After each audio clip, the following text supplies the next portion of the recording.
Municipal managers present, acting Wasemajuba, Wasenyukasela, host Barwam, Kwazela, representatives from Kokta and Utugela Water, representatives from Chamber of Commerce, officials from Newcastle Local Municipality and Amajuba Municipality, members of the media. Ngiyabingelela nonke ngokukhethekile. Mphathi wohlelo namhlanje asihlangene nje ukuzosixoxa ngezinselelo ezidalwa ukushoda kwamanzi.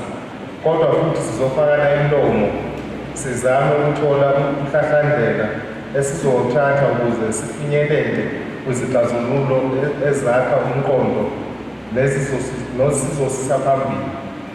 Amanzi awumthombo wempilo yomphakathi wethu, ayisisekelo semisebenzi yethu nezomnotho, aphinde abe ilungelo lomuntu elibalulekile noma kunjalo ukutholakala kwawo manje kungaphansi kwengcindezi elokhu ikhule njalo. Ngakho-ke le ngqungquthela esikuyo namhlanje ihlose ukuzophemba indlela eya phambili, ukuzozibophezela kwethu ngokubambisana ukubhekana nezinselelo zamanzi zesifunda sethu ngendlela ezoba nomthelela omuhle. Program Director, the reality of water scarcity in our district, Amajuba in the country, is undeniable.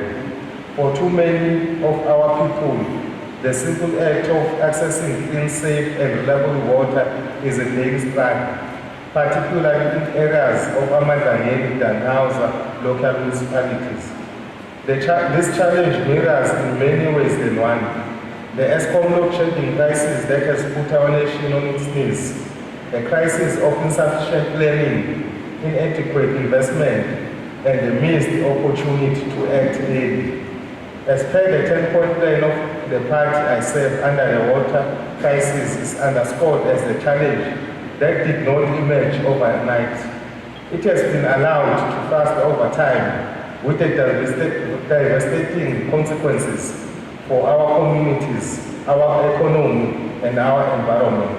Mphathi wohlelo ngesikhathi ngivakashele kwezinye zezikhungo zethu zokuhlanza amanzi nakwezinye izigcinimanzi zethu njengosihlalo weportfolio yakwa-engineering, ngadumala ngalokho engakufica kwisigcinimanzi sethu sase-Braamfontein. Lesi khungo obekufanele ngabe siyisisekelo sohlelo lwethu lokugcina nokusatshalaliswa kwamanzi seke ngaphansi kakhulu kwamazinga adingekayo ukuze sisize umphakathi wethu ngempumelelo. I-Braamfontein Reservoir bekumele sithule umthwalo emizameni yethu yokulekelela umphakathi wethu, kodwa kunalokho lesigcinimanzi abaholi abangaphambili bahluleka ukwenzela abantu besifunda sethu ubulungiswa. As a leadership that is accountable to public, we cannot allow such to persist. We owe it to our communities to ensure that every rand spent on infrastructure serves the intended purpose. Another contributing factor to the water crisis in our district, and one that continues to threaten service delivery, is the persistent issue of corruption in procurement processes, looting of municipal resources, and contractors abandoning projects before the completion. These unethical practices have not only degraded critical resources but has also delayed essential infrastructure projects and service delivery, leaving our communities to bear the sad consequences. Njengobuholi ukuqhakambisa ukwenza izinto obala nokuziphendulela, sifisa ukuqinisekisa bonke ababambe iqhaza abakhona namhlanje ukuthi sithatha izinyathelo ezinqala ukuqeda le mikhuba, siphinde siqinisekise ukuthi wonke amaphrojekthi ayaqedwa futhi aba yilokhu okulindelekile ukuze kuzuze abantu abasebenzayo asibasebenzelayo. Noma kunjalo mphathi wohlelo, nakuba kubalulekile ukuqaphela amaphutha ngesikhathi esendlule ukuze singaphindi amaphutha afanayo. Namhlanje kufanele sigxile ezenzweni zokubhekana nezinkinga zamanzi. Mphathi wohlelo kusukela ngithathe izintambo njengebamba lemeya mhla zingu-20 kuZibandlela wezi-2024 sonke njengamakhansela, ibamba likamenenja kumasipala kanye nabasebenzi nezisebenzi zonke sikubeke eqhulwini ukusebenzela ukungenelela okuphuthumayo nokubonakalayo ukuze sithisele abantu bethu ubunzima bokushodelwa ngamanzi. One of our key achievements has been the redeployment of water trucks that has been sitting unused in workshops with various breakdowns, some over the years. These trucks are now fully operational and have been reintegrated into Council's fleet of water and sewer tankers to ensure the enhanced ability to deliver water to areas in need, while also reducing our reliance on costly outsourced services to service providers.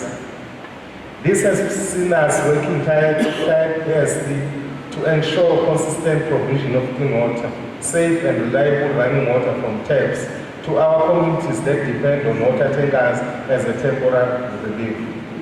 Furthermore, we have spearheaded efforts to complete essential recirculation repairs in the Eastbourne area in Whitehall under the Hausa local municipality. This flagship project remains a critical step forward, ensuring that residents of Eastbourne area can access water directly from their taps, an achievement that aligns with Amajuba District core mandate of sustainable clean water supply for all. Program Director, I'm pleased to announce that this project under my leadership will be expanded across the district, ensuring that all areas with existing tap infrastructure can access water directly from their taps. With an understanding that immediate relief measures alone will not solve this crisis, we must address systematic issues that have brought us to this. To build water secure future, as leadership, we must reflect on the root causes of our current water crisis. Take responsibility for the decisions that have brought us to this point. Kubalulekile ukubuza ukuthi kungani singabonanga kusenesikhathi ukuthi kuzoba nokuntuleka kwamanzi ukuze sikwazi ukulungiselela isomiso, nokuthi kungani izinyathelo zokuvikela imithombo yethu yamanzi zingathathwanga. Umbuzo onzima usasele, kungani singezange sithathe izinyathelo ngokushesha futhi kunyukele kuze kufike kuleli zinga. Lezi izingxoxo ezinzima kodwa ezidinga ukuthi sibe nazo ukuze sivule indlela yekusasa eyisimele kusukela namhlanje. To our stakeholders present today, I trust you will take from this water summit a meaningful understanding that we are a people-oriented leadership that is committed to implement long-term strategies that prioritize water conservation, infrastructure development, maintenance, as well as effective resource management. These strategies include but not limited to: number one, investing in infrastructure.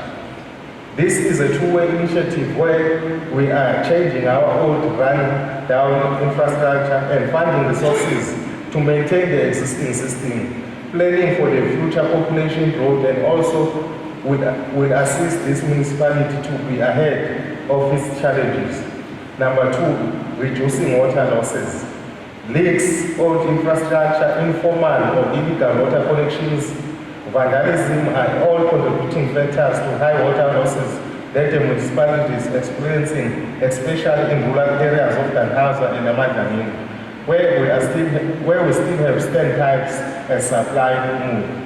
These inefficiencies in water delivery system must be addressed urgently.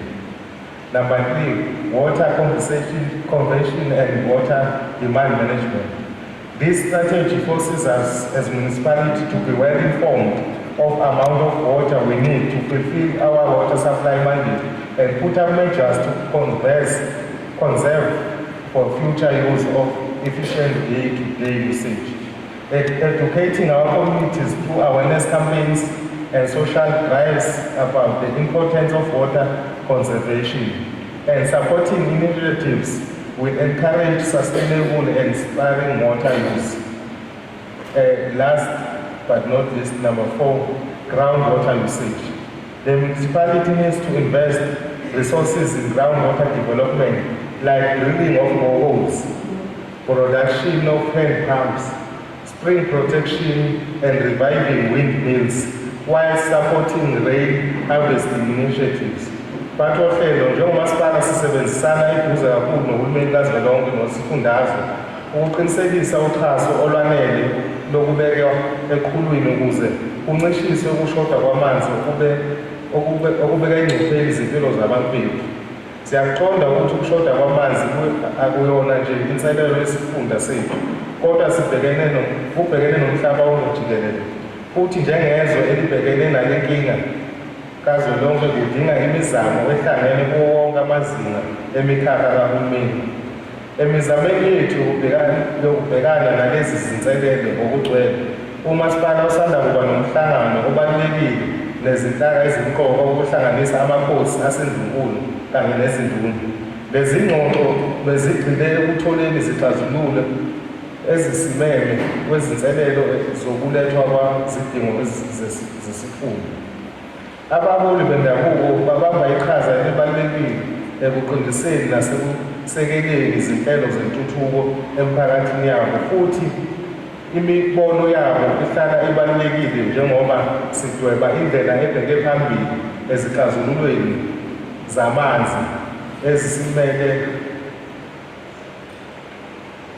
Program Director, as a municipality, we are also working closely with the national and provincial government to ensure that adequate funding is reprioritized towards mitigating the water shortages that threaten our livelihood. We recognize that water scarcity is not just a local challenge, but global one. And as a country facing this national crisis, it requires coordinated efforts across all levels or spheres of government. Program Director, it is also important that as Amajuba District will engage with stakeholders in the provision of water. Uthukela Water is our bulk water service provider, plays a critical role in ensuring sustainable supply.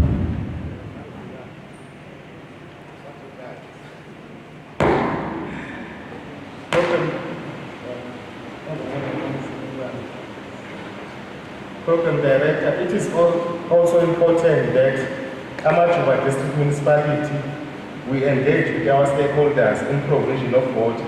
Uthukela Water, as our bulk water service provider, plays a critical role in ensuring sustainable supply of potable and raw water to the municipality. Additionally, our collaboration with Newcastle local municipalities is essential as we share infrastructure, particularly Braamfontein reservoirs, and have overlapping demarcation of some wards under Danhauser and Emangameni local municipalities, where our water supply system is intertwined.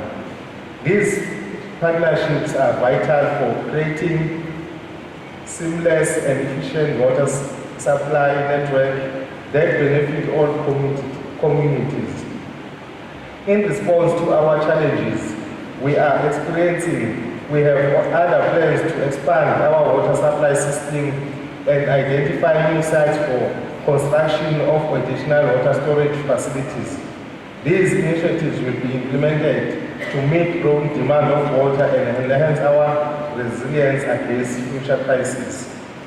Through close collaboration with traditional leadership, communities and technical experts, we are confident that these efforts will bring long-term relief and restore trust in municipalities' ability to deliver on its core mandate of providing reliable water and sanitation. Program Director, challenges we face are immense, but so is our resolve to tackle them head-on.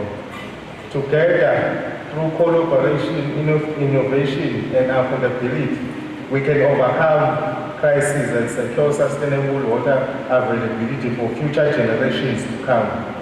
Let us leave this summit not only with a deeper understanding of issues at hand, but with a shared commitment to act now before it's too late.